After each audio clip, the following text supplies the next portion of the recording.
혹시 지금 퇴사 생각이 머리를 떠나지 않나요? 오늘 영상에서는 내가 과연 퇴사를 해도 되는 사람인가? 라는 질문에 시원한 답을 드리고 실패 없는 퇴사를 위한 실행 가이드를 알려드립니다. 한 달에 한 번이라도 퇴사 생각이 떠오르신 분이라면 오늘 영상 끝까지 보셔야 합니다. 저는 입사하고 15년째 한 회사에 다니고 있습니다. 그동안 퇴사하고 싶다는 생각을 수도 없이 많이 했습니다. 근데 나이가 40이 넘고 결혼도 하고 아이도 키우다 보니 퇴사하지 않고 버티길 잘했다고 생각합니다. 상사가 말도 안 되는 소리를 해도 그냥 넘어갑니다. 승진이 조금 늦어져도 괜찮습니다. 직장 생활은 돌고 돌아서 결국 쓰리 쿠션에서 다 만납니다. 그냥 그러려니 하면서 다니는 거죠. 임원되는 것보다 오래 다니는 사람이 진짜 승자입니다. 군대도 중간만 하는 게 제일 어렵듯이 직장 생활도 마찬가지입니다. 파도가 몰려와도 그때그때 잘 넘기면 정년은 옵니다. 근데 이걸 다 아는데 왜 퇴사 생각이 머릿속을 떠나지 않을까요? 이유는 여러 가지가 있겠지만 한 달에 한두 번은 이런 생각이 드실 거예요. 아, 진짜 이 월급으로는 도저히 답이 없다. 나 정도 능력이면 나가서 내 사업해도 충분하다. 저도 한 회사를 10년 넘게 다니다 보니 일도 어느 정도 하고 가끔 에이스 소리도 듣고 뭐 그랬습니다. 기분이 좋았어요. 근데 그러고 나서 어떻게 되죠? 일을 더 주죠. 근데 그 일을 아무리 잘하고 많이 해도 월급은 옆에 직원하고 똑같습니다. 근데 그 직원은 2017년도에 부모님 찬스로 서울에 아파트를 샀습니다. 지금은 순자산이 10억이 넘습니다. 저는 월급의 3분의 1을 전세 대출 이자로 내고 있는데요. 퇴사 마렵습니다. 회사에서 이렇게 일 잘하고 에이스 소리 듣는데 밖에 나가서 내 사업하면 금방 돈도 벌고 집도 살 수 있을 것 같습니다. 근데 그게 진짜 그렇게 생각처럼 쉬운 일일까요? 오늘 영상에서는 지금 퇴사하면 절대 안 되는 이유, 그럼에도 퇴사 생각이 떠나질 않는다면 어떻게 준비해야 하는지 현실적이고 구체적인 방법을 알려드리겠습니다. 한 달에 한 번이라도 퇴사 생각이 떠오른다면 오늘 영상 끝까지 보셔야 합니다. 여러분, 사실 지금 안정적인 직장에 다니고 있다는 건 그건 엄청난 행운입니다. 근데 그게 대기업이다? 그건 거의 로또 맞은 겁니다. 월급이 적어 보여도 매달 따박따박 들어오는 월급과 회사의 명함이 주는 사회적 신뢰는 엄청난 가치를 지닌 자산입니다. 한국은 이미 저성장 시대로 들어섰습니다. 이젠 고용 안정성이라는 요소가 있으면 좋고 없으면 말고 하는 편의의 문제가 아닌 생존이 달린 문제입니다. 안정된 직장이 돈 이상의 가치를 갖는 이유입니다. 2022년 통계에 따르면 대기업 정규직 근로자의 평균 근속 기간은 약 7.9년으로 중소기업 정규직 근로자의 평균 근속인 3.9년에 비해 2배 이상 깁니다. 대기업이 중소기업에 비해 훨씬 높은 안정성을 제공하는 거죠. 여러분이 대기업에 다니신다면 그 가치를 손에 쥐고 있는 겁니다. 저는 80년대 초중반생입니다. 서울 중위권 대학을 졸업했습니다. 2010년대 초반 취업 당시엔 저희 학교 졸업생도 취업을 곧잘 했습니다. 그런데 요즘 회사에 들어오는 신입을 보면 스카이가 대부분이고 최소 서강대, 성균관대, 한양대 이상입니다. 제가 졸업한 서울 중위권 대학 출신은 찾아보기가 힘듭니다. 요즘 취준생들 한번 보세요.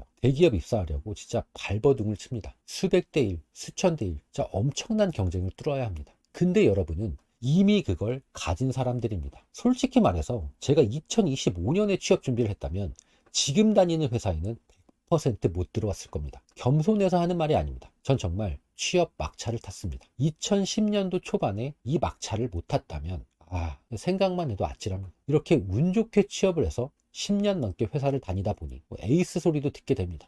내가 없으면 회사 안 돌아가지, 이런 생각도 좀 들고, 여기서 좀 더 나가면 퇴사하고 내 사업해도 되겠는데, 여기까지 가는 거죠. 근데 회사에서 일을 잘하는 게 그게 진짜 저의 능력일까요? 사실 제가 회사에서 거둔 성과의 대부분은 회사라는 거대한 시스템 덕분일 가능성이 높습니다. 냉정히 말해서 제가 아니어도 그 자리에 누가 있었든 비슷한 성과를 만들었을 겁니다. 회사는 거대한 톱니바퀴처럼 돌아갑니다. 저의 역할은 그중 극히 일부입니다. 성과는 사실 조직원 개인의 능력이기보다 시스템이 만들어낸 결과물일 때가 많습니다. 회사의 브랜드 파워, 자본력, 조직력, 이 모든 게 개인을 뒷받침합니다. 저의 성과의 80%, 어쩌면 99%를 이미 회사가 만들어준 것입니다. 이 든든한 백그라운드가 사라졌을 때 비로소 깨닫게 됩니다. 나라는 사람이 얼마나 작고 무력했는지를요. 물론 회사에서 인정받는 건 자랑스러운 일입니다. 하지만 냉정하게 생각해 보세요. 그 성과가 정말 100% 개인의 능력일까요? 회사 없이도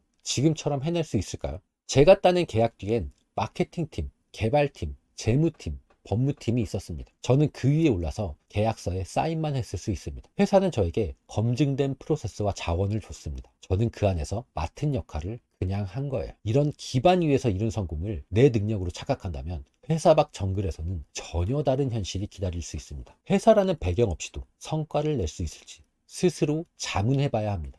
이 질문에 대한 솔직한 답이 노라면 퇴직은 아직 이릅니다. 든든하고 잘 갖춰진 회사라는 시스템을 조금 더 이용해야 합니다. 아니, 회사에서 일하고 월급 받는 거지. 회사를 이용하라니. 이게 무슨 소리일까요? 잘 생각해보면 회사는 돈만 주는 곳이 아닙니다.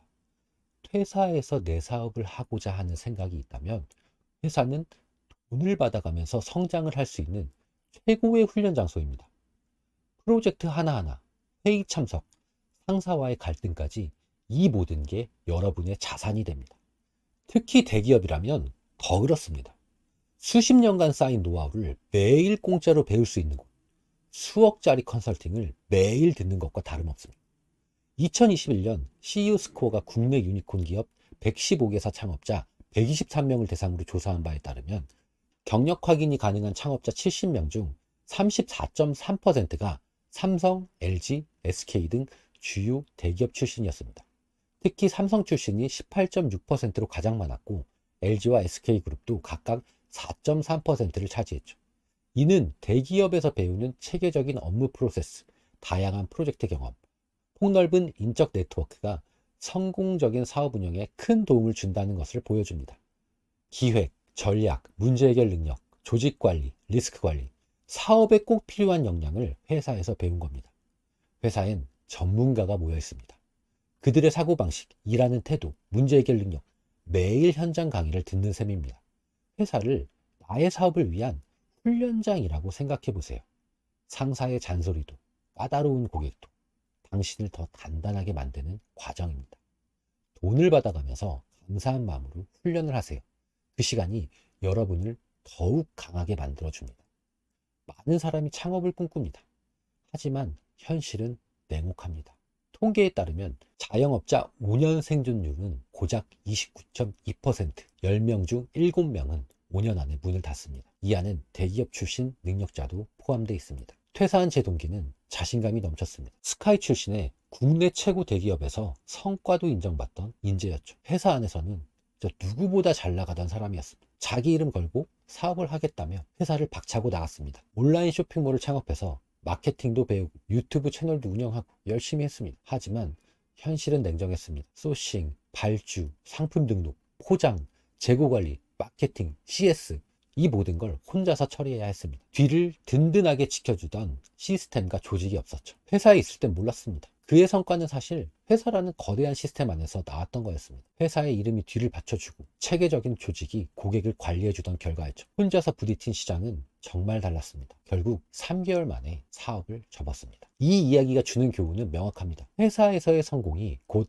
개인의 성공은 아니라는 것. 회사는 역할이 분리되어 있습니다. 내가 맡은 부분만 잘하면 되는 거죠. 하지만 사업은 모든 것을 혼자 해야 합니다. 물에서 유를 만드는 능력, 완전히 다른 차원의 역량입니다. 그럼에도 불구하고 퇴사하고 내 사업을 하는 꿈을 버리지 못하겠다면 직장을 다니면서 사이드 프로젝트를 시작해보세요. 퇴근하고 2시간, 주말 5시간만으로도 충분히 시작할 수 있습니다. 온라인 쇼핑몰, 블로그, 유튜브, 소규모 클래스, 무엇이든 직접 해보는 게 중요합니다. 경험해봐야 알 수 있습니다. 내가 기막힌 아이디어를 생각했는데 이게 진짜 돈이 되는지, 나를 찾아주는 손님이 진짜 있는지, 예상하지 못한 문제가 터졌을 때 대응이 가능한지 작게 시작하면서 배우는 겁니다. 최소 3개월 꾸준한 수익이 확인되면 그때 퇴사를 고민해도 늦지 않습니다.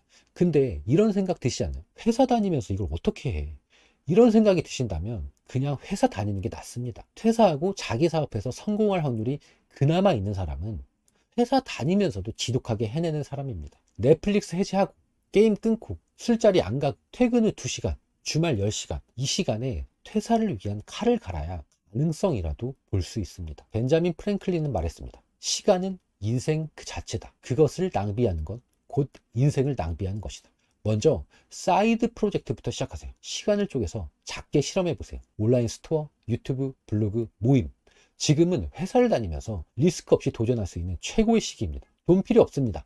시간만 들이면 되는 게임입니다. 성공하지 못해도 잃을 것은 시간뿐입니다. 사실 이 시간을 버리는 것도 아니에요. 경험을 엄청 쌓을 수 있으니까요. 그리고 나서 최소 3개월 이상 자생 가능한 구조를 만드셔야 합니다. 수익이 적더라도 꾸준히 들어와야 합니다. 중요한 건 상품이던 컨텐츠던 재구매가 발생해야 합니다. 아무런 반응이 없는 구간을 지나 단골까지 만들어낸다면 퇴사하고도 자기 일을 했을 때 성공할 확률이 높습니다. 그런 다음에 시간 대비 수익성을 따져봐야 합니다. 회사에서 받는 시급이 3만 원이라면 사이드 프로젝트로 그 시급 이상은 벌어야 합니다. 한 달에 10시간을 들인다면 30만 원 이상은 벌어야 가능성이 있는 거죠. 아직 부족하다면 퇴사도 아직입니다. 시간을 내주고 급여를 받는 직장 생활보다는 조금이라도 많이 벌고 가능성이 열려 있어야 합니다. 그 다음 단계는 퇴사 전 최악의 시나리오를 상상해 보는 겁니다.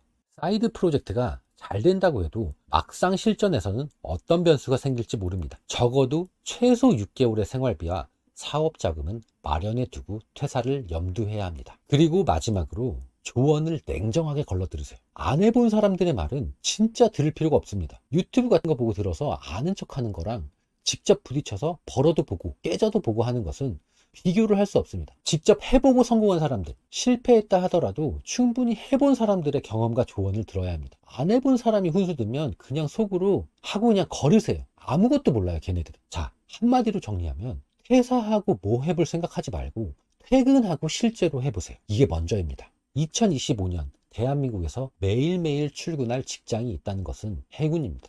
근데 그 직장이 연봉도 괜찮고 이름만 들으면 알만하고 10년 안에 망할 걱정도 없다면 그건 축복입니다. 지금 회사에서 벗어나고 싶은 마음 이해합니다. 잘 알죠. 하지만 퇴사는 단순한 탈출이 아닙니다. 준비되지 않은 퇴사는 잔혹한 현실로 이어집니다. 큰 꿈을 안고 막연하게 나가면 진짜 뗍니다.